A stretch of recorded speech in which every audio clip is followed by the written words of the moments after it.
Class 10th के प्यारे प्यारे बच्चों, मैं स्वागत करता हूं आपके इस favourite channel of Guru Nanak academy and passion tutorials पे। और आप जैसा कि जानते हैं, मैं हूं आपका फेवरेट डॉक्टर अमन सहगल। स्टूडेंट्स, आपकी जानकारी के लिए बताना चाहूंगा कि ये वीडियो लेक्चर क्लास 10th की साइंस में केमिस्ट्री के चल रहे बहुत ही प्यारे टॉपिक यानी बहुत ही प्यारी यूनिट जिसका नाम है, इनफैक्ट कहूंगा पहली यूनिट नंबर 1 जिसका नाम है केमिकल रिएक्शन एंड इक्वेशंस का दूसरा वीडियो लेक्चर है। बिल्कुल सही, ये वीडियो लेक्चर उन सभी स्टूडेंट्स के लिए बना है जिन्होंने इससे पहले वाला वीडियो लेक्चर देखा है। और अगर आप में से कोई बच्चा ये वाला वीडियो लेक्चर आज पहली बार देख रहा है और उस बच्चे ने या आपने इससे पहले वाला इंट्रोडक्टरी वीडियो लेक्चर नहीं देखा है, तो मेरी आपको सजेशन है कि डिस्क्रिप्शन में लिंक मैंने दिया हुआ है, उसे आप देखना ना भूलें। और साथ ही साथ मैं बताना चाहूंगा कि हमारी साइंस की क्लास 10th के सिलेबस के फिजिक्स की पहली यूनिट इलेक्ट्रिसिटी के कुल मिलाकर 7 वीडियो लेक्चर्स मैं ऑलरेडी दे चुका हूं। हमारी क्लास 10th की साइंस की बायोलॉजी के सबसे पहली यूनिट लाइफ प्रोसेस के भी हर एक टॉपिक के कुल मिलाकर 8 वीडियो लेक्चर दे चुका हूं, उन्हें देखना ना भूलें। तो चलिए विदाउट एनी डिले शुरू करते हैं हमारा आज का ये दूसरा वीडियो लेक्चर। सवाल आता है आज के इस लेक्चर में हम क्या पढ़ने जा रहे हैं। तो पहले मैं बता देता हूं कि मैंने इससे पहले वाले वीडियो लेक्चर में क्या पढ़ाया था। अगर आपने नोटिस किया हो, इससे पहले वाला वीडियो लेक्चर एक इंट्रोडक्टरी वीडियो लेक्चर था जिसमें मैंने बताने की कोशिश करी कि केमिस्ट्री में जब हम किसी भी केमिकल रिएक्शन को पढ़ते हैं तो उस केमिकल रिएक्शन में क्या हो रहा है, और जो हो रहा है वही कहलाता है कैरेक्टरिस्टिक्स ऑफ केमिकल रिएक्शन। तो हम ऑलरेडी ये जान चुके हैं कि किसी भी केमिकल रिएक्शन में या किसी भी रासायनिक प्रक्रिया में जो चीजें आपस में रिएक्ट करती है उन्हें हम कहते हैं रिएक्टेंट्स, और जो उनके रिएक्ट करने के बाद हमें प्राप्त होता है या जो हमें मिलता है उसे कहते हैं प्रोडक्ट। आज हम जानेंगे कि किसी भी केमिकल रिएक्शन की इंफॉर्मेशन कैसे दी जाती है, यानी how to convey the information of a given chemical reaction. और साथ ही साथ आज हम एक और बहुत प्यारी चीज सीखेंगे जिसे हम कहते हैं how to balance a chemical equation. तो केमिकल इक्वेशन की बैलेंसिंग सीखने से पहले मेरी आपको सजेशन है कि पहले आप ये जानो कि what is a chemical equation. यानी हमारा आज का टॉपिक है how to convey, I repeat my sentence, how to convey the information of any given chemical reaction. कोई भी एक केमिकल रिएक्शन हो रहा है और उस केमिकल रिएक्शन की इंफॉर्मेशन कैसे कन्वे की जाती है या कैसे कन्वे की जा सकती है। सवाल आता है सर कैसे की जा सकती है, आप बताओ। किसी भी केमिकल रिएक्शन, किसी भी रासायनिक प्रक्रिया की इंफॉर्मेशन को कन्वे करने के 2 तरीके हैं, लेकिन इससे पहले कि आप ये जानो कि उसकी इंफॉर्मेशन कैसे कन्वे करनी है, पहले आप ये जानो कि क्या हो रहा है। फॉर एग्जाम्पल मान लीजिए मैंने जिंक ग्रैन्यूल्स लिए, ग्रैन्यूल्स का मतलब होता है दाने, जिंक ग्रैन्यूल्स लिए और जिंक ग्रैन्यूल्स को मैंने H2SO4 क्या है, एक प्रकार का एसिड है, यानी कि सल्फ्यूरिक एसिड है। जिंक ग्रैन्यूल्स को मैंने सल्फ्यूरिक एसिड में मिलाया और सल्फ्यूरिक एसिड में मिलाने के बाद मैंने ये पाया कि मुझे प्राप्त हुआ zinc sulphate and hydrogen gas. एक बच्चा कहता है कितना सिंपल है, आपने बता तो दिया।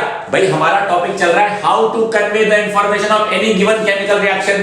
तो सबसे पहला तरीका अगर मैं लिखवाता हूं तो सबसे पहला तरीका है bye writing a complete sentence.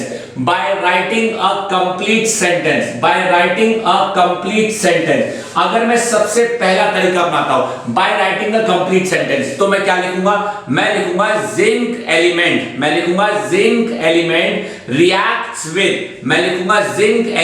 reacts with concentrated sulfuric acid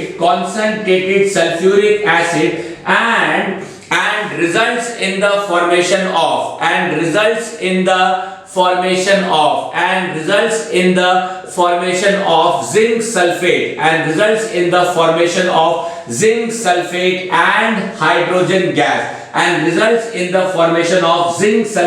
and hydrogen gas।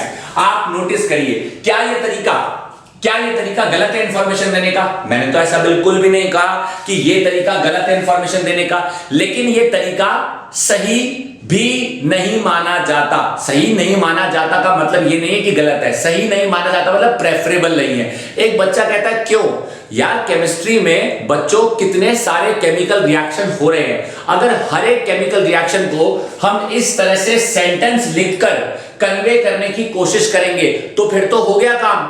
क्योंकि किसी भी केमिकल रिएक्शन में सिर्फ ये नहीं बताना होता कि कौन किससे रिएक्ट कर रहा है, रैदर ये भी बताना होता है कि कौन किससे कैसे किस तरीके से किस वातावरण में किस माहौल में किस स्थिति में रिएक्ट करके क्या कितना किस मात्रा में किस क्वांटिटी में किस स्थिति में बना रहा है। आप एक बात बताओ, जितनी बातें मैंने कही क्या ये सारी बातें यहां से पता चली? बिल्कुल नहीं। क्या मैंने बताया कि जिंक किस स्थिति में है? क्या मैंने बताया जिंक कितना है? क्या स्थिति का मतलब state, solid state, liquid state या गैसियस स्टेट। क्या मैंने बताया कि H2SO4 कितना है? क्या मैंने बताया कि H2SO4 किस स्थिति में है? क्या मैंने बताया कि इस रिएक्शन में हमें क्या करना है मिक्सिंग के दौरान? क्या मैंने बताया कि कौन सी गैस निकल रही है? हाँ मैंने बताया कौन सी गैस निकल रही है, किस तरीके से उसे कलेक्ट किया जा रहा है या किस तरीके से उसे टेस्ट किया जा रहा है, ये सब चीजें मैंने नहीं बताई। अब सवाल आता है सर इतनी सारी इंफॉर्मेशन क्या वाकई में किसी केमिकल रिएक्शन में देने की जरूरत है? जी हां मेरे प्यारे प्यारे बच्चों, हर एक केमिकल रिएक्शन को जब भी रिप्रेजेंट करने की कोशिश की जाती है तो हमेशा इस बात का ध्यान रखा जाता है कि कोई भी इंफॉर्मेशन छूटे ना। अब अगर उस हिसाब से मैं सारी इंफॉर्मेशन सेंटेंस लिख के बताने लग गया तो फिर तो बहुत लंबा समय लग जाएगा और शायद ये चीज ठीक नहीं लगेगी। इसलिए हम by writing a complete sentence के मेथड को हम नहीं यूज करते। We don't use this method, we don't use this method, we don't use this method at all, we don't use this method at all. हम इस method को इस्तेमाल नहीं करते। हमारा अगला मेथड, आइए बहुत सिंपल तरीके से बताऊंगा। ये हमारा पहला मेथड था जो हमने सीखा। बाय सेकंड मेथड होता है bye writing a word equation, bye writing a word equation, bye writing a word equation, bye writing a word equation. एक बच्चा बोला ये वर्ड इक्वेशन का मतलब क्या होता है? वर्ड इक्वेशन का मतलब होता है कि आपने लिखा जिंक रिएक्ट किया, अब रिएक्ट को आपने सिंप्लीफाई करके प्लस बना दिया कि जिंक रिएक्ट किया किसके साथ? सल्फ्यूरिक एसिड के साथ। और जैसे ही जिंक रिएक्ट किया सल्फ्यूरिक एसिड के साथ उसने बना लिया zinc sulphate plus hydrogen gas, plus hydrogen gas, plus hydrogen gas. तो लेफ्ट हैंड साइड पे जो ये चीज है इसे कहा गया रिएक्टेंट्स, इसे कहा गया रिएक्टेंट्स। और राइट हैंड साइड पे जो ये चीज है इसे कहा गया प्रोडक्ट्स, इसे कहा गया प्रोडक्ट्स। और ये एरो इस बात को निर्धारित कर रहा है कि रिएक्शन शुरू यहां से हुआ और उस तरफ बढ़ा, इन दो चीजों ने आपस में रिएक्ट किया और इसे बनाया। अब आप देखिए क्या ये तरीका इसके कंपैरेटिवली, क्या ये तरीका इसके कंपैरेटिवली थोड़ा सा तो सिंपल है। मैं ये नहीं कह रहा हूं कि जितनी इंफॉर्मेशन की डिमांड मैंने यहां करी थी वो सारी इंफॉर्मेशन हमें यहां भी मिल गई है, नहीं, यहां भी नहीं मिली, यहां भी हमें सारी इंफॉर्मेशन नहीं मिली। एक बच्चा बोला सर आप इंफॉर्मेशन के पीछे क्यों पड़े हो? इंफॉर्मेशन के पीछे पड़े होने का मतलब it is very very important कि कोई भी केमिकल रिएक्शन जब हमें हमारे सामने नजर आएगा तो ये जरूरी है कि हमारे लिए वो केमिकल रिएक्शन पूरी तरह से इंफॉर्मेटिव हो, यानी उससे हमें ज्यादा से ज्यादा इंफॉर्मेशन मिल सके। किसी भी केमिकल रिएक्शन से हमें जितनी ज्यादा इंफॉर्मेशन मिल सकेगी उतना उस केमिकल रिएक्शन को स्टडी करना आसान हो जाएगा। फिलहाल मैं आपको बता रहा हूं कि केमिकल रिएक्शन की इंफॉर्मेशन को कैसे कन्वे किया जाता है। तो दो तरीके मैंने फिलहाल बताए हैं। पहला तरीका बाय राइटिंग अ सेंटेंस, उसे मैंने रिजेक्ट कर दिया। दूसरा तरीका bye writing a word equation, क्या सर आप उसे भी रिजेक्ट कर दोगे? उसे मैं नहीं रिजेक्ट कर रहा फिलहाल, लेकिन केमिस्ट्री कहती है कि क्या और सिंपल नहीं हो सकता? केमिस्ट्री ने एक और सिंपल तरीका ढूंढ निकाला कि किसी भी केमिकल रिएक्शन को सेंटेंस की जगह, वर्ड की जगह अगर हम हर एलिमेंट के सिंबल्स का इस्तेमाल करके लिखें तो शायद वो रिएक्शन हमें और सिंपलीफाइड तरीके से बताने में आसानी होगी। एक बच्चा कहता है सर वो कैसे? आप बचपन में 9th क्लास में अलग अलग एलिमेंट्स के सिंबल आप पढ़कर आए हैं। आपने 9th क्लास में एक चैप्टर पढ़ा था एटम्स एंड मॉलिक्यूल्स। आप बखूबी जानते हैं कि हर एक एलिमेंट का एक सिंबल होता है, हर एक एलिमेंट की एक पहचान होती है, हर एक एलिमेंट को रिप्रेजेंट करने का एक स्पेसिफिक तरीका होता है। तो अगर हम उसी तरीके को अपनाते हैं और सिंपलीफाइड तरीके से केमिकल रिएक्शन बताते हैं तो क्या बुराई है उसमें? आइए जानते हैं कि कैसे हमारा तीसरा मेथड आपके सामने काम आएगा। और जो तीसरा मेथड मैं आपको बताने जा रहा हूं बच्चों, इसे कहते हैं by writing, I repeat my sentence, bye writing a symbolic equation, bye writing a symbolic equation. जब सिंबॉलिक इक्वेशन लिखी जाती है तो इसे फाइनली कहा जाता है केमिकल इक्वेशन, तो इसे फाइनली कहा जाता है chemical equation. So what is a chemical equation? A chemical equation is a simplified representation of a chemical reaction in which the elements which react with each other are written in the form of their symbols such that the elements which lie on the left hand side are called as reactants and the elements which lie on the right hand side are called as product। क्या कह रहे हो? एक बार और चलो आपके मन की ये मनोकामना भी पूरी कर देते हैं।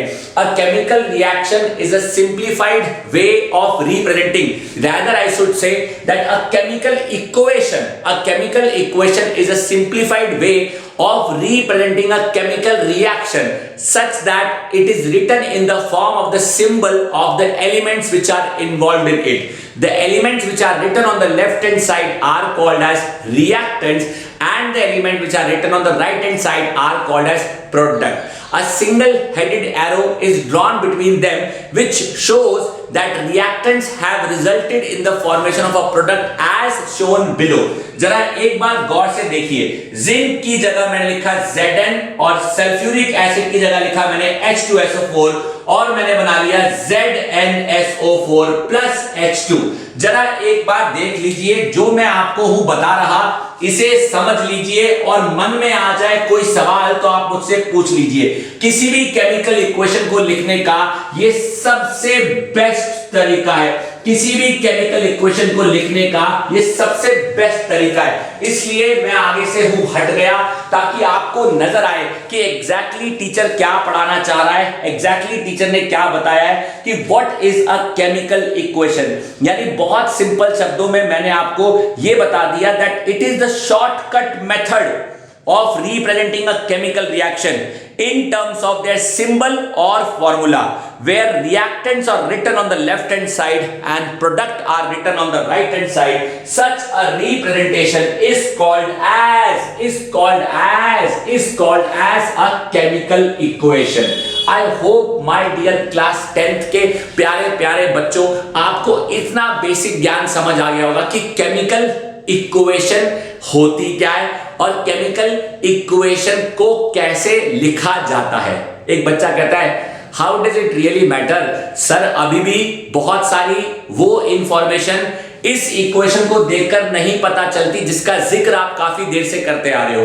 तो अभी मैंने आपको केवल और केवल सिर्फ ये सिखाया है that how to convey, but how to convey a chemical equation में ये चीज तो रही गई इंफॉर्मेशन। एक बच्चा कहता है इंफॉर्मेशन क्या, अब क्या बताना बाकी है? अरे बहुत कुछ है जो बताया जा सकता है। सुनो, no doubt that reactants are written on the left hand side, no doubt that products are written on the right hand side, but it is very very important to also make sure that whenever we write a chemical equation we must also mention the physical state। तो पहली information जो हम दे सकते हैं, पहली information, आइए मैं अगला टॉपिक जो आपको बताने जा रहा हूं, what information can be given in a chemical equation. तो चलिए विदाउट एनी डिले हम सीधा शुरू करते हैं हमारी अगली heading, what information can be given in a chemical equation.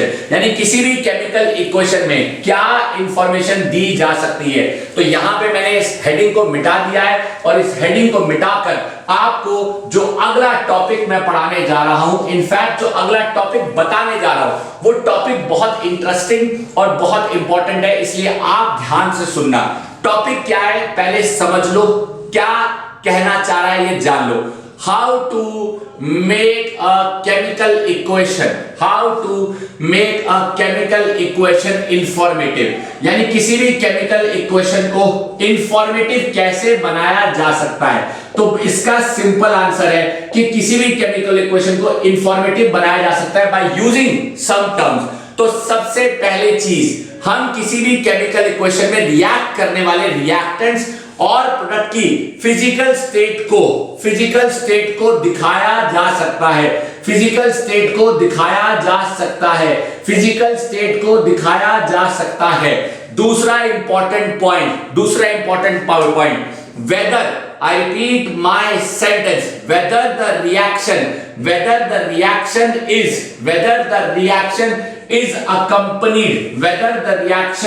is accompanied by evolution of gas, किसी भी रिएक्शन में गैस निकल रही है या नहीं, whether the reaction is accompanied by evolution of gas or formation of PPT, और formation of PPT को भी बताया जा सकता है, और फॉर्मेशन ऑफ पीपीटी को भी बताया जा सकता है। एक बच्चा बोला कैसे मास्टर, अरे सब सिखाऊंगा, बताया जा सकता है, सब सिखाऊंगा।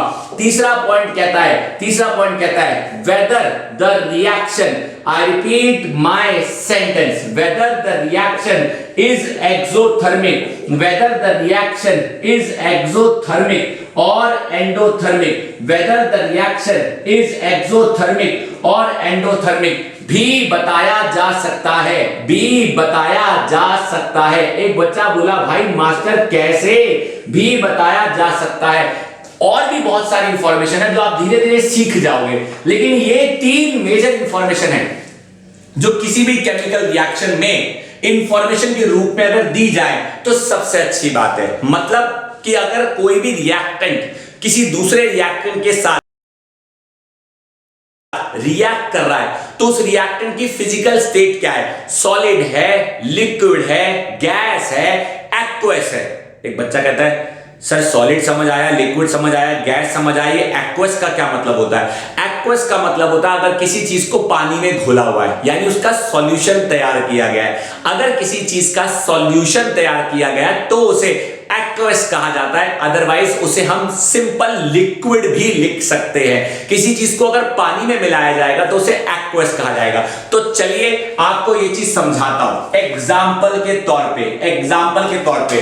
फॉर एग्जाम्पल मैंने जिंक का सिंबल लिया और मैंने जिंक को रिएक्ट कराया H2SO4 के साथ और मुझे इस रिएक्शन में मिला ZnSO4 प्लस H2। पहले आप देखो मैं सामने से हट गया हूं और मेरे सामने से हटने का मेन पर्पस ही यही है कि आपको पता चलना चाहिए कि मैं बोर्ड पे अब जो बात बताने जा रहा हूं, इनफैक्ट मुझे कहना चाहिए कि अब जो मैं इंफॉर्मेशन देने जा रहा हूं उस इंफॉर्मेशन में आपको क्या जानना है, उस इंफॉर्मेशन में आपको क्या सीखना है, उस इंफॉर्मेशन में क्या चीज ऐसी है जो आपके लिए इंपॉर्टेंट है, आइए इस पूरी इक्वेशन में मैं बताना चाहूंगा कि जो जिंक होता है वो इनिशियली सॉलिड स्टेट में होता है, इसलिए हम ब्रैकेट में लिख देते हैं S।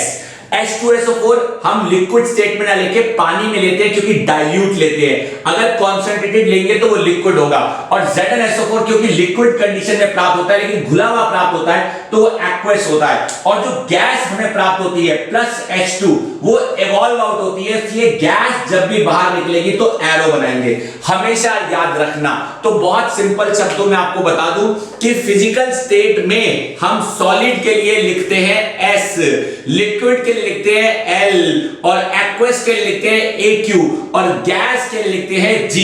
और कोई भी रिएक्शन में अगर एवोल्यूशन ऑफ गैस हो रहा है तो एवोल्यूशन ऑफ गैस के लिए इस तरह से एरो लगाते हैं, और अगर फॉर्मेशन ऑफ पीपीटी हो रही है तो पीपीटी के लिए इस तरह से एरो लगाते हैं। इस एरो का मतलब है पीपीटी बन रहा है, और इस एरो का मतलब है कि गैस इवॉल्व हो रही है। अब सवाल आता है sir whether the reaction is exothermic. Exothermic का मतलब हीट निकल रही है। फॉर एग्जाम्पल कार्बन को जब बर्न किया जाता है तो बनता है कार्बन डाइऑक्साइड और निकलती है बहुत सारी ऊर्जा यानी कि हीट। आप अच्छी तरह जानते हैं कि कार्बन को बर्न करने पर हीट निकलती है। तो कार्बन इनिशियली जो होता है वो सॉलिड स्टेट में होता है, ऑक्सीजन गैसियस स्टेट में होती है, कार्बन डाइऑक्साइड गैसियस स्टेट में निकलता है। और हीट यहां पे लिखने का मतलब यही है कि रिएक्शन कैसा है, एक्सोथर्मिक है। So my dear class 10th के प्यारे प्यारे बच्चों, बोर्ड पे लिखे जाने वाली हर एक सूचना, बोर्ड पे बताई जाने वाली हर एक बात आपको समझ आनी चाहिए। ये चीज बहुत बहुत ज्यादा इंपॉर्टेंट है और आपको समझ आनी चाहिए कि बोर्ड पे दी हुई सारी इंफॉर्मेशन आपके लिए इंफॉर्मेटिव है या नहीं है।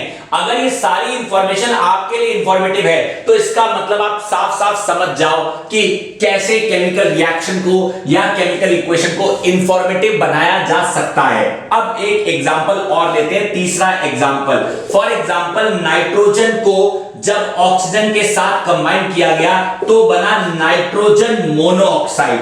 नाइट्रोजन मोनोऑक्साइड ये जो होता है ये जो होता है ये भी गैसियस स्टेट में होता है, ये भी गैसियस स्टेट में होता है और ये भी गैसियस स्टेट में होता है। लेकिन ये रिएक्शन ऐसे नहीं हो सकता। इस रिएक्शन में नाइट्रोजन और ऑक्सीजन को हमें हीट करना पड़ता है, तब जाके हमें नाइट्रोजन मोनोऑक्साइड मिलता है, तब जाके हमें नाइट्रोजन मोनोऑक्साइड मिलता है, तब जाके हमें नाइट्रोजन मोनोऑक्साइड गैसियस स्टेट में मिलता है। गौर से देखो, इसमें लेफ्ट साइड पे हीट ऐड हुई है, इसका मतलब कि ये एंडोथर्मिक रिएक्शन है। इसमें राइट साइड में हीट थी, इसका मतलब कि ये एक्सोथर्मिक रिएक्शन था। This is something very very important for every class 10th student. हर एक क्लास 10th के बच्चे को ये चीजें बखूबी समझ आनी चाहिए, ये चीजें अच्छे से समझ आनी चाहिए, तब जाके आपको पता चलेगा। अगर आप इसे ऑब्जर्व कर रहे हो तो जानते हो, ऑब्जर्व करते करते एक बच्चा बोला मास्टर जी एक गड़बड़ है। मैंने कहा क्या गड़बड़ है? कह रहा सर यहां पे बचपन में हमने सीखा है, आपने अच्छी तरह सीखा है कि किसी भी सिंबल को जब लिखा जाता है तो सिंबल का कोई मतलब होता है। एक बच्चा बोला जैसे कि अगर मैं लिखता हूं फॉर एग्जांपल O2, तो O2 का मतलब है ऑक्सीजन का एक मॉलिक्यूल, लेकिन ऑक्सीजन के कितने एटम? 2 एटम। ये आपको पता होना चाहिए। ये पुरानी बातें याद दिला रहा हूं, O2 का मतलब ऑक्सीजन का एक मॉलिक्यूल, लेकिन ऑक्सीजन के कितने एटम? 2 एटम। अब सुनो, फॉर एग्जांपल मैंने लिखा H+H। अगर H+H से एक बच्चा लिखकर आया है 2H और H+H से एक बच्चा लिखकर आया है H2, तो जरा आप मुझे बताओ कि कौन सा बच्चा इनमें से सही है और कौन सा बच्चा इनमें से गलत है। पहले घूरो, एक बच्चा लिखकर आया कि H+H से बनता है H2 और एक बच्चा लिखकर आया H+H से बनता है 2H। मेरा सवाल सिर्फ यही है कि ये बताओ कि इनमें से कौन सा बच्चा गलत है या इनमें से कौन सा बच्चा क्या समझाना चाह रहा है। देखो, केमिस्ट्री के बेसिक्स को समझने में अगर मैं बात बताऊं तो इनमें से कोई बच्चा गलत नहीं है। बस फर्क इतना है कि एक ने केमिकल रिएक्शन दिखा दिया कि हो गया। हाइड्रोजन का एक एटम जब हाइड्रोजन के एक एटम से कंबाइन कर जाता है तब वो मॉलिक्यूल बना लेता है और मॉलिक्यूल की शक्ल होती है H2। इसे कहते हैं मॉलिक्यूल की शक्ल, इसे कहते हैं मॉलिक्यूल की शक्ल। एक बच्चा बोला तो क्या ये मॉलिक्यूल की शक्ल नहीं है? नहीं। इसका मतलब है कि हाइड्रोजन और हाइड्रोजन के 2 एटम आपस में जुड़े हैं, लेकिन दोनों ने अभी कॉम्बिनेशन नहीं किया, दोनों कंबाइन नहीं हुए। केमिस्ट्री में हम ऐसा अक्सर नहीं लिखते, लेकिन ये सिर्फ समझाने के लिए। केमिस्ट्री में जब आप केमिकल इक्वेशन लिखते हो तो केमिकल इक्वेशन का मतलब ही यही है कि भाई रिएक्शन हो रहा है।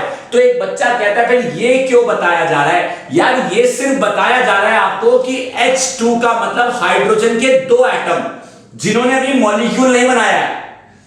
H2 का मतलब भी हाइड्रोजन के दो एटम, लेकिन वो मॉलिक्यूल क्या रूप धारण कर चुके हैं। यानी अगर मैं लिखता हूं 2O, तो 2O का मतलब है ऑक्सीजन के दो एटम, लेकिन अगर मैं लिखता हूं O2, तो O2 का मतलब भी है ऑक्सीजन के दो एटम, लेकिन इसका एक मतलब और है। क्या मतलब है? O2 का मतलब है ऑक्सीजन का वो मॉलिक्यूल जिसको बनाने में ऑक्सीजन के दो एटम कंबाइन कर चुके हैं। H2 का मतलब है हाइड्रोजन का वो मॉलिक्यूल जिसको बनाने में हाइड्रोजन के दो एटम कंबाइन कर चुके हैं। बच्चों, ये बहुत बेसिक बात है और इस बात को बहुत सारे स्टूडेंट्स क्लास 9th में मिस कर देते हैं या शायद इतनी प्रायोरिटी नहीं देते, लेकिन मैं आपको इस बात को प्रायोरिटी देने के लिए कह रहा हूं और मैं आपको इस बात को बहुत ज्यादा दिमाग में बिठाने के लिए कह रहा हूं कि एटम्स की पहचान कैसे होती है, कि वो सिर्फ एटम की फॉर्म में है या मॉलिक्यूल की फॉर्म में है। तो एक छोटी सी ट्रिक दे देता हूं। अगर किसी एटम के पहले नंबर लिखा है तो इसका मतलब अभी वो कंबाइन नहीं हुआ है, लेकिन अगर किसी एटम के बाद में नंबर लिखा है इसका मतलब वो कंबाइन हो चुका है। ये कोई केमिस्ट्री का रूल नहीं है, ये बस एक छोटी सी ट्रिक है जो आपके काम आएगी। बाकी चीजें आप धीरे धीरे केमिस्ट्री के अंदर सीख जाओगे। बेसिक ज्ञान आपको मैं दे रहा हूं, बेसिक बात आपको समझ आनी चाहिए। तो 9th क्लास की बेसिक केमिस्ट्री आपको बखूबी आनी चाहिए, तब जाके आप डिफरेंस समझ जाओगे कि difference between atom and molecule क्या होता है। नाउ द क्वेश्चन अराइजेस कि सर आपने कहा था ये 3 एग्जांपल में से एक बच्चा बोला कि एक एग्जांपल में गड़बड़ है। मैंने उससे पूछा भाई क्या गड़बड़ है, तो एक बच्चा कहता है सर यहां पे N2 लिखा है, यहां पे O2 लिखा है। N2 का मतलब नाइट्रोजन का एक मॉलिक्यूल, लेकिन N2 का मतलब नाइट्रोजन के दो एटम। बात तो सही है। N2 का मतलब नाइट्रोजन का एक मॉलिक्यूल, क्योंकि एक मॉलिक्यूल को बनाने में दो एटम खर्च हुए, और 2 का मतलब यही है कि नाइट्रोजन के कितने एटम? दो एटम। ठीक उसी प्रकार यहां पे लिखा है O2, तो O2 का मतलब ऑक्सीजन के कितने एटम? दो एटम। क्योंकि यहां पे नाइट्रोजन के दो एटम, क्योंकि यहां पे ऑक्सीजन के दो एटम, तो कायदे से राइट हैंड साइड में नाइट्रोजन के कितने एटम होने चाहिए थे? दो तो होने चाहिए थे। एक बच्चा कहता है क्यों? एक बात बताओ यार, अगर आप किसी व्यक्ति के लिए एक कप चाय बनाओगे तो क्या एक कप दूध और एक कप पानी लोगे या आधा कप दूध और आधा कप पानी लोगे? कॉमन सेंस है ना कि एक कप चाय बनाने में आधा कप दूध या आधा कप पानी लोगे। ऐसा तो नहीं है ना कि एक कप चाय बनाने के लिए एक कप दूध लिया, एक कप पानी लिया और पता चला कि एक कप चाय मिली। 2 कप का सामान और 1 कप की चाय, किधर गया बाकी 1 कप का सामान? तो हमेशा याद रखना, मास can neither be created nor destroyed, it can always be converted from one form to other form। इसी को कहते हैं केमिस्ट्री के अंदर law of conservation of mass. याद करो क्लास 9th की केमिस्ट्री में आप लोग पढ़कर आए थे laws of chemical combination. So laws of chemical combination में यही चीज आपको सिखाई गई थी कि मास किसी चीज का अचानक से ना तो बन जाता है और मास किसी चीज का ना तो अचानक से तबाह हो जाता है। यानी मास can neither be created and mass can neither be destroyed. यही वजह है कि अगर नाइट्रोजन के यहां पे 2 एटम लिए गए हैं और ऑक्सीजन के भी यहां पर 2 एटम लिए गए हैं, तो कायदे से यहां भी मिलने चाहिए थे कितने एटम? 2 एटम। लेकिन मिले कितने एटम? साफ दिख रहा है कि नाइट्रोजन का एक एटम यहां पे और एक एटम यहां पे। कमी है ना? तो इस कमी को पूरा करने में हम केमिस्ट्री में पढ़ते हैं एक नई टेक्निक जिसे कहते हैं balancing of a chemical equation. किसी भी केमिकल इक्वेशन को जब रिप्रेजेंट किया जाता है उसके सिंबल्स की फॉर्म में, वो इक्वेशन बैलेंस्ड हो ये जरूरी नहीं है। क्योंकि आप सिंबल का नाम लिखते हो, आपको ये कैसे पता चलेगा कि उसमें कितनी मात्रा बनी है?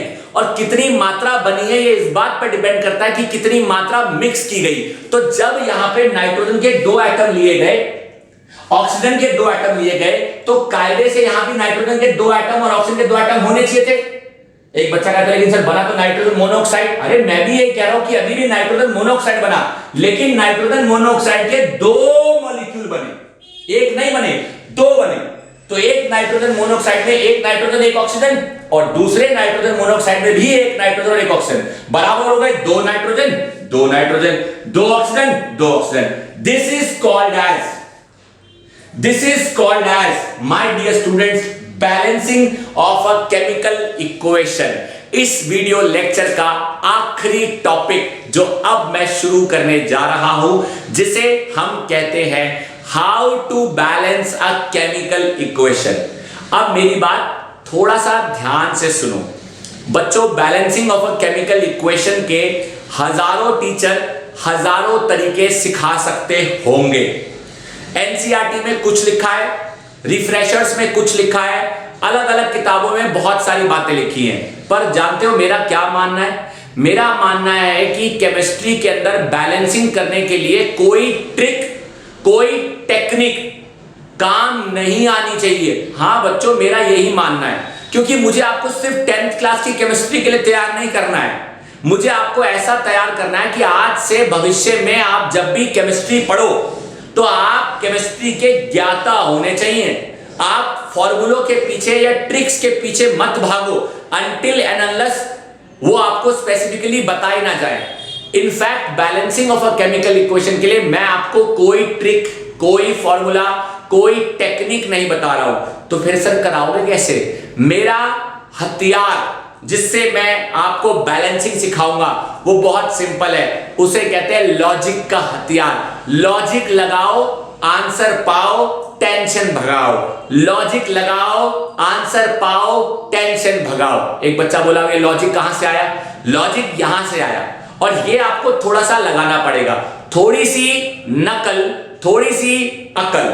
जब आप लगाओगे नकल और अकल तो बन जाएगी केमिकल इक्वेशन की शक्ल। ये बात अगर आप अपने दिमाग में फिट कर लेते हो तो आपको किसी भी इक्वेशन को बैलेंस करने में प्रॉब्लम नहीं आएगी। और इसलिए अब मैं आपको कोई टेक्निक सिखाए बिना सीधा बैलेंसिंग करने के क्वेश्चंस की प्रैक्टिस करा रहा हूं, क्योंकि जब कोई टेक्निक ही नहीं है, जब कोई ट्रिक ही नहीं है तो सीधा बैलेंसिंग शुरू कर देते हैं। क्योंकि सर आप ही ने कहा कि लगानी है थोड़ी सी नकल, लगानी है थोड़ी सी अकल, और लॉजिक से बन जाएगी आपकी केमिकल इक्वेशन की शक्ल।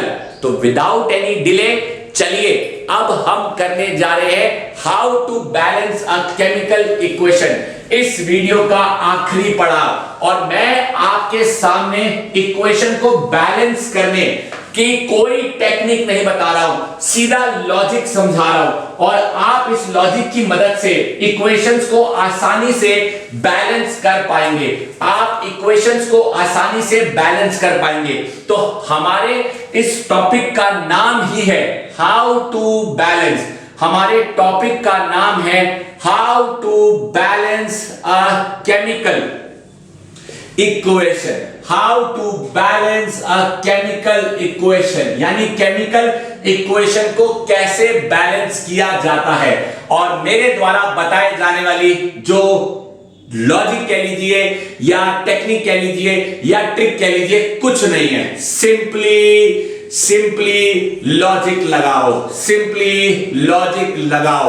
अब लॉजिक क्या कहता है? लॉजिक लगाने से पहले कुछ एग्जांपल्स लेते हैं, ताकि एग्जांपल आपके सामने होगा तो लॉजिक लगाना आसान होगा।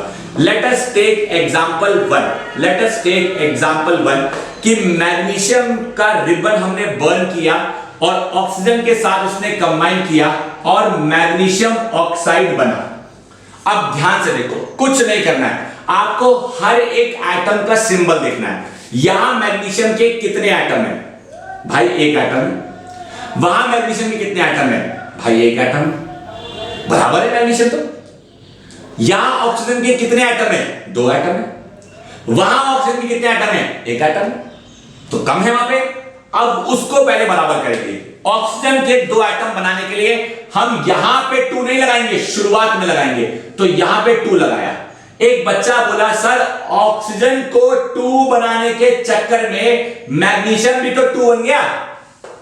बात तो सही है, ऑक्सीजन को 2 बनाने के चक्कर में मैग्नीशियम भी 2 बन गया, तो यहां भी हम 2 लगाएंगे। सो देयरफॉर हमें मिला 2Mg plus O2 gives 2MgO।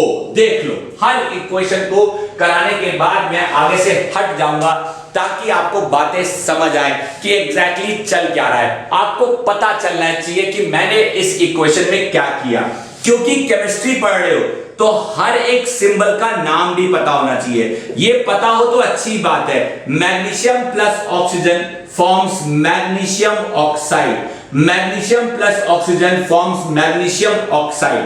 Example number 1 था ये। अब एग्जाम्पल नंबर 2 बताता हूं। नाइट्रोजन का एक मॉलिक्यूल हाइड्रोजन के एक मॉलिक्यूल के साथ रिएक्ट करके बनाता है अमोनिया का मॉलिक्यूल यानी NH3। अब एक बच्चा कहता है सर आपने कहा नाइट्रोजन का एक मॉलिक्यूल हाइड्रोजन के एक मॉलिक्यूल के साथ कंबाइन करके बनाता है अमोनिया। हम आपकी बात मान गए, लेकिन डाइजेस्ट नहीं हुई। मैं क्यों डाइजेस्ट नहीं हुई? कहता है सर यहां पे नाइट्रोजन के 2 एटम है, यहां पे नाइट्रोजन का एक एटम है। अच्छा ले 2 बना दे। एक नाइट्रोजन तुझे 2 बना दिया। अब नाइट्रोजन को 2 बनाने के चक्कर में हाइड्रोजन कितने हो गए? देखो यहां पे हाइड्रोजन कितने हैं? 3, और हाइड्रोजन के आगे क्या लगा है? 2। तो अगर एक हाइड्रोजन में 3 तो दूसरे हाइड्रोजन में भी 3, तो 3 और 3 मिलाकर कितने हो गए? 6। तो ये मल्टीप्लाई हो रहा है, ये मल्टीप्लाई हो रहा है। 2 3 जा 6, क्योंकि एक H3 के पास हाइड्रोजन 3 है और इस H3 के आगे 2 लगा हुआ है, तो इसका मतलब 2 H3। एक H3 के पास 3 हाइड्रोजन है और उसके आगे अगर 2 लगा है तो कितने H3? 2 टाइम्स ऑफ H3, तो 6 हो गए। तो हाइड्रोजन कितने हो गए? 6। अब हाइड्रोजन को 6 बनाने के चक्कर में हम यहां पे 3 लगा देंगे। अब चेक करो, यहां पे मैं मिला therefore N2 plus 3H2 gives 2NH3। Simple शब्दों में कह हो सकता, आपको बातें बता हो सकता, nitrogen plus hydrogen gives ammonia. आप देखो, आप समझो कि एग्जैक्टली क्या किया गया है, तब जाके आपको बातें समझ आएंगी। And this is something very very very important my dear class 10th के प्यारे प्यारे बच्चों। एक बच्चा कहता है बस मास्टर जी 2 एग्जांपल से समझाओगे? अरे नहीं रे, भंडार है। बैलेंसिंग पे इतने क्वेश्चन प्रैक्टिस किए जा सकते हैं, इतने क्वेश्चन प्रैक्टिस किए जा सकते हैं कि पूछो मत। लेकिन 2 एग्जांपल से मैंने कॉन्सेप्ट क्लैरिटी करने की कोशिश करी है। ऐसे अनेकों एग्जांपल आपको उठाने, बैलेंसिंग के अनेकों एग्जांपल आपको उठाने। एक एग्जांपल नहीं, अनेकों एग्जांपल आप उठाओ, उनको अपने दिमाग में बिठाओ और उसके बाद अगर आपको कोई डाउट आ जाए तो आप मुझसे पूछो। एक बच्चा कहता है कहां से उठाए अनेकों एग्जांपल? हमारे सामने तो एग्जांपल नहीं है, हमें तो एग्जाम्पल दिखेंगे तभी हम प्रैक्टिस करेंगे। अरे तो क्यों घबरा रहे हो प्यारे प्यारे बच्चों? इस वीडियो के अंदर मैं आपको एग्जाम्पल भी दे देता हूं प्रैक्टिस के लिए। सॉल्व तो मैंने करके दिखा दिया प्रैक्टिस के लिए। अब आपको करना क्या है? You have to solve the example that I will give you here. Solve करो उनको। अपने आंसर्स को आप मुझे व्हाट्सएप कर सकते हो। आप जिस भी शहर में बैठे हैं, किसी गांव या कस्बे में बैठे हैं, अगर मेरा वीडियो आप देख रहे हैं तो बैलेंसिंग ऑफ केमिकल इक्वेशन आपको समझ आनी चाहिए और इक्वेशंस को बैलेंस करके आप मुझे अपना जवाब भेजें। मैं आपकी मिस्टेक चेक करके आपको व्हाट्सएप पे जवाब तुरंत नहीं दे पाया तो कुछ समय लगाकर जरूर दे दूंगा। आप क्लास 10th के स्टूडेंट हैं तो आपको फायदा मिलना चाहिए। तो चलिए इस वीडियो के आखिरी पड़ाव की ओर, क्योंकि मैंने कहा था कि यही आखिरी पड़ाव है, मतलब कि अब मैं आपको देने जा रहा हूं प्रैक्टिस के क्वेश्चंस। तो मैंने आपको 2 एग्जांपल से चीजें समझाई है, आपको यही लॉजिक लगाना है, यही लॉजिक लगाना है और आप आसानी से कर पाएंगे। कोई दूसरा मेथड लगाने की कोशिश मत करना। एनसीईआरटी ने पता नहीं क्या हिट एंड ट्रायल मेथड दिया है और न जाने आपकी टीचर आपको क्या लेफ्ट हैंड साइड और क्या राइट हैंड साइड सिखाने बैठ जाएगी। एक बच्चा मुझसे पूछा सर ये जो आपने किया क्या ये तरीका बोर्ड में लगा सकते हैं? मैंने कब कहा कि ये कोई तरीका है और मैंने कब कहा कि एक्चुअली में कोई तरीका है? बैलेंस ऑफ केमिकल इक्वेशन करने का कोई तरीका नहीं होता। ये तरीके बना दिए गए हैं और बोर्ड में या कहीं भी एग्जाम में टीचर को इस बात से बिल्कुल मतलब नहीं है कि आप बैलेंसिंग कैसे कर पाए। उन्हें मतलब है कि आपने बैलेंसिंग सही करी है या गलत करी है। मतलब at the end of the day balance chemical equation में आपका आंसर चेक होता है, आपका तरीका चेक नहीं होता। आपका आंसर चेक होता है, आपका तरीका चेक नहीं होता। तो टेंशन मत लो। चलिए मैं आपको देने जा रहा हूं सम इंपॉर्टेंट एग्जांपल्स। यहां पे लिख रहा हूं some important examples, some important examples जिन्हें आपको खुद जिन्हें आपको खुद बैलेंस करना है, जिन्हें आपको खुद बैलेंस करना है, जिन्हें आपको खुद बैलेंस करना है, बैलेंस करना है using logic, using simple logic लगाकर आपको इन्हें बैलेंस करना है और आप इन इक्वेशंस को बैलेंस करेंगे। मैं किताब लेके अपने साथ खड़ा हो जाता हूं और किताब में से ही आपको मैं कुछ ऐसे एग्जांपल दूंगा जो कि आपके लिए बैलेंस करना आसान हो जाएगा। किस एलिमेंट को क्या कहा गया है वो आप धीरे धीरे सीख जाओगे। आपको पहले से पता हो ये जरूरी नहीं है। मैं आपके सामने इक्वेशंस लिख रहा हूं और आपको इन इक्वेशंस को बैलेंस करना है, आपको इन इक्वेशंस को बैलेंस करना है। मैंने पहला एग्जांपल आपके सामने लिख दिया है, calcium carbonate plus hydrochloric acid gives calcium chloride plus H2O और प्लस CO2। और तीसरा एग्जांपल मैं आपके सामने और लिख रहा हूं ताकि आपको आसानी हो, sodium carbonate plus HCl gives sodium chloride plus H2O plus carbon dioxide gas है तो एरो लगा सकते हैं, लेकिन अभी फिलहाल मैं इक्वेशंस को इंफॉर्मेटिव नहीं बना रहा हूं, इसलिए गुस्सा मत होइएगा कि सर ने इंफॉर्मेशन तो लगाई नहीं, सर ने ये तो करा नहीं, सर ने वो तो करा नहीं। अरे अभी मैं आपको सिर्फ चीजें सिखा रहा हूं कि बैलेंस कैसे करनी है equation. Fe plus H2O gives Fe3O4 plus hydrogen H2। नजर आ रहा है मेरे प्यारे प्यारे बच्चों? This is something very very important. 4 example मैंने आपके सामने दे दिए हैं। पांचवा एग्जांपल थोड़े और ढूंढ लेता हूं, मुझे मिल गया। Carbon disulphide CH2 plus O2 gives मेरे पास आ गया carbon dioxide plus sulphur dioxide. छठा एग्जांपल भी मेरे सामने है, magnesium plus carbon dioxide Mg plus CO2 gives MgO plus C। Then comes मेरे पास सातवां एग्जांपल मेरे पास आ गया, KClO3 पोटेशियम क्लोरेट और डीकंपोज करके ये हमें दे रहा है potassium chloride KCl plus O2। जरा गौर से देख लीजिए, 7 एग्जांपल मैंने आपको दिए, इन्हें करने में मुश्किल से 7 मिनट लगने चाहिए, मुश्किल से 7 मिनट। इनको सॉल्व करें और इनके आंसर्स आप मुझे व्हाट्सएप करें। मैं यहां लिख देता हूं इन सवालों के आंसर्स, इन क्वेश्चन के आंसर डियर क्लास 10th के स्टूडेंट, आंसर मुझे व्हाट्सएप करें। डियर क्लास 10th के स्टूडेंट आंसर मुझे व्हाट्सएप करें 9911381716। ये मेरा कांटेक्ट नंबर है, आप मुझे व्हाट्सएप कर सकते हैं और मैं आपको इन क्वेश्चंस के सॉल्यूशन या आपके द्वारा किए गए आंसर या आपके द्वारा दिए गए आंसर की मिस्टेक निकालकर आपको बखूबी बताऊंगा कि आपने क्या गलती करी है या नहीं करी है। समझ आई बात मेरे बच्चों, प्यारे प्यारे क्लास 10th के बच्चों? With this video lecture we finish the topic of what is a chemical equation and how to balance a chemical equation. In the next video lecture मैं लेकर आऊंगा इस यूनिट का अगला टॉपिक जिसका नाम है different types of chemical reactions that we study in chemistry. So तब तक के लिए मेरे प्यारे प्यारे क्लास 10th के बच्चों, मेरी आपको एक छोटी सी है गुजारिश, चाहे आ जाए तूफान या आ जाए बारिश, आपको अगर पाना है कामयाबी का टेस्ट तो मत करना अपना टाइम वेस्ट।